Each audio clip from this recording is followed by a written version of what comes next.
আওয়ামী লীগ আমলের প্রশাসন দিয়ে বর্তমানে সুষ্ঠু নির্বাচন করা সম্ভব নয় বলে মন্তব্য করেছেন বিএনপি সিনিয়র যুগ্ম মহাসচিব জনাব রুহুল কবির রিজভী। রিজভী বলেন, ফেব্রুয়ারিতে অবাধ ও সুষ্ঠু নির্বাচন হবে, কিন্তু আওয়ামী লীগ আমলের প্রশাসন দিয়ে তা সম্ভব নয়। তাই প্রশাসন থেকে আওয়ামী লীগ ক্যাডারদের অপসারণ করতে হবে।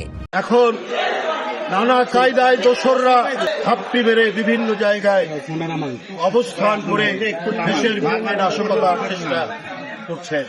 তিনি নির্বাচন কমিশনের প্রতি মাঠ পর্যায়ে নিরপেক্ষ কর্মকর্তা নিয়োগের আহ্বান জানান। এই 15-16 বছরে প্রশাসন ছিল না, পুলিশ প্রশাসন ছিল না, এগুলো সব ছিল আওয়ামী লীগের ক্যাডার বাই। আমাদের দৃঢ় বিশ্বাস নির্বাচন কমিশনের প্রতি, তারা এইসব বিষয়ে মনোযোগ দিয়ে যাতে অবাধ সুষ্ঠু নির্বাচন, যাতে ভোটাররা ভোট কেন্দ্রে গিয়ে তাদের পছন্দসই ব্যক্তিকে ভোট দিতে পারে, সেই কাজটি তারা করবে।